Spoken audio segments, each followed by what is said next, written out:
आप इस संसार में ऐसे कई लोगों को जानते होंगे जिन्हें आप स्वार्थी मानते हैं, जो आवश्यकता पड़ने पर ही आपको स्मरण करते हैं, किंतु जैसे ही उनकी आपके सहायता की आवश्यकता पड़ती है हाथ जोड़कर आपके सामने सज्ज रहते। बड़ा क्रोध आता है ना इन पर, मन खिन्न हो जाता, मन से ये स्वर निकलता है कि इस व्यक्ति की सहायता ना करें। ऐसा कभी मत कीजिए। आप सोचेंगे क्यों कह रहा हूं मैं ऐसा? स्मरण रखिएगा, दीपक का स्मरण व्यक्ति केवल तभी करता है जब अंधकार गहरा हो जाता है। उसे स्वार्थी मानकर स्वयं व्याकुल ना हो, स्वयं को दीपक मानकर आनंदित होइए। भाग्यवान समझिए खुद को कि आप इस संसार में किसी की सहायता करने योग्य हैं। किसी के स्वार्थी होने से स्वयं का दृष्टिकोण न बदले। बस ये दृष्टि रखिए स्वयं के परमार्थ पर। मन प्रसन्न होकर बोले, राधे राधे। आप जानते हैं, अनगिनत प्रयासों के पश्चात चींटी अपना एक छोटा सा घर बना पाती, जो अन्य जंतुओं के लिए सरल सी बात है। वो चींटी के लिए उसके जीवन की सबसे बड़ी घटना, सबसे बड़ी सफलता है। भविष्य में चींटी रहे न रहे, इनके बनाए हुए घर वर्षों पश्चात तक टिके रहते हैं। जीवन में सफलता के साथ भी ऐसा ही होता है। आपको एक दिन में सफलता नहीं मिलती, किंतु यदि आप प्रतिदिन प्रयास करते रहे तो एक दिन आपको सफलता अवश्य मिलेगी। स्मरण रखिएगा, भाग्य के द्वार उनके लिए नहीं खुलते जो हार मान लेते हैं। भाग्य उनका स्वागत करता है जो उठकर उनके द्वार खटखटाने का प्रयास करते हैं। तो प्रयास करते रहे, सफलता एक न एक दिन आपके पास आएगी। इस फल को देख रहे हैं आप? ये वो फल है जो पेड़ के सबसे ऊपर वाली शाखा पर पाया जाता है, तो जब ये टूटता है तब ये उस आकाश की ओर नहीं जाता जो ऊपर हो, वो जाता है उस धरती की ओर जो नीचे से उसे तक रही होती। क्यों? क्योंकि इस फल को अपनी ऊंचाई का ज्ञान धरती की नीचाई देखकर होता है। यही बात हम मनुष्यों के लिए भी लागू होती है। यदि आप संपन्न हैं तो उनकी सहायता अवश्य करें जो आपसे सामर्थ्य में कम, जिनको सहायता की आवश्यकता। आप सामर्थ्य में अधिक है क्योंकि वो आपसे कम है। देखिए, जीवन में आनंद केवल बढ़ना नहीं बल्कि उनकी सहायता करना भी है जो किसी कारणवश आपसे नीचे रह गए। और जब एक फल ये बात समझ सकता है तो आप क्यों नहीं? रावण सीता का हरण इसलिए कर पाया क्योंकि सीता ने भोलेपन के कारण रावण का उस सीमा को लांघना सरल कर दी। किंतु अशोक वाटिका में उसी सीता को रावण स्पर्श तक नहीं कर पाया क्योंकि उसने रावण और उसके मध्य में तिनके की एक छोटी सी दीवार बना दी थी। जीवन में ना कहना सीखें।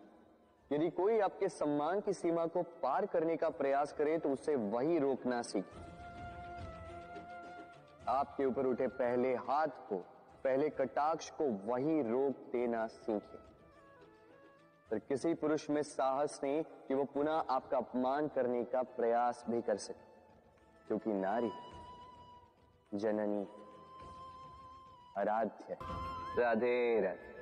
नदी का जल मीठा होता है क्योंकि वो सबको जल देती है। सागर जल लेता है इसीलिए खारा होता है, और नाला उसका बहना रुक जाता है और इसी कारण से वो दुर्गंधपूर्ण हो जाता है, किसी काम का नहीं रहता। हमारे जीवन में भी कुछ ऐसा ही होता है। यदि नदी की भांति जीवन में कुछ देना सीखो तो जीवन में मिठास बनी रहेगी। क्या कर दी? मैंने इसे बुझा क्यों दिया, जबकि इसी से मैंने अन्य दियों को जलाया था? क्योंकि जब तक ये तीली अन्य बातियों को जला रही थी, तब तक ये जल रही थी। किंतु जब इसने ऐसा करना छोड़ दिया, इसे स्वयं बुझना पड़ा। समझे? जीवन भी इसी प्रकार प्रकाश देने का नाम है। यदि जीवन में शुभ कर्म करोगे, परोपकार करोगे, किसी की सहायता करोगे, तो जीवित रहोगे। और जिस दिन ये करना बंद कर दिया, श्वास लेने के पश्चात भी मृत समान हो। इसलिए जब तक श्वास है, आशा रूपी प्रकाश का संचार करते रहिए। विश्वास कीजिए, मृत्यु के पश्चात भी अमर रहे। तो प्रेम से बोलो राधे।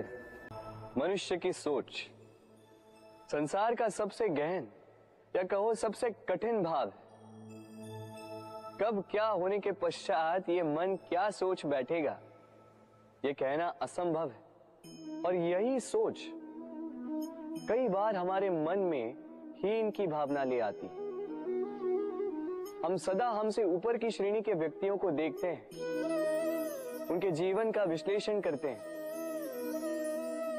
और फिर स्वयं को हीन समझ लेते हैं। इसके पास इतना धन है, इसके पास कितना बल है, और मेरे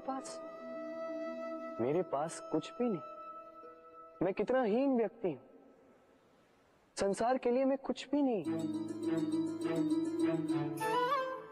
होता है ना ऐसा? किंतु ऐसा नहीं है। आपके पास भी बहुत कुछ है। पलट के देखिए, किसी भूखे व्यक्ति को केवल एक रोटी मिल जाए तो भले ही दूसरों के लिए वो अन्न का दाना होगा, किंतु उसके लिए वो भोज से कम नहीं। इसलिए जब भी मन में हीन भावना जागे, अपनों की ओर देखिए, उनकी ओर पलटिए। आपको विश्वास हो जाएगा कि भले ही आप ये मानते हो कि इस संसार के लिए आप कुछ नहीं है, कुछ लोगों के लिए आप संपूर्ण संसार है।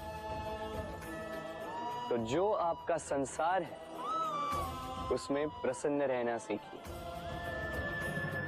राधे राधे। कितना सुंदर पुस्तक है, सुंदर आवरण है, सजाए हुए पृष्ठ है।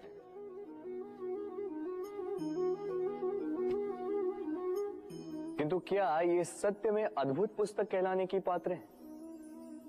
क्या इसमें जो लिखा है वो सत्य है, प्रेरणादायी है, हमारे लिए मूल्यवान है? कैसे निश्चय लिया जाए इस बात का?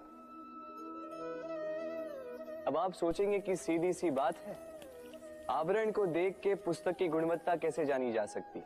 इसके लिए तो आपको उसे पढ़ना होगा, उसे समझना होगा, समय देना होगा, है ना? बिल्कुल उचित सोच रहे हैं आप। बस आश्चर्य की बात यह है कि पुस्तक के विषय में आप ये सारी बातें जानते हैं, किंतु किसी व्यक्ति के विषय में आप ये सारी बातें मन में नहीं लाते। व्यक्ति का मूल्यांकन भी उसके वस्त्रों से, उसके शारीरिक रूप से या उसकी सुंदरता से नहीं किया जा सकता।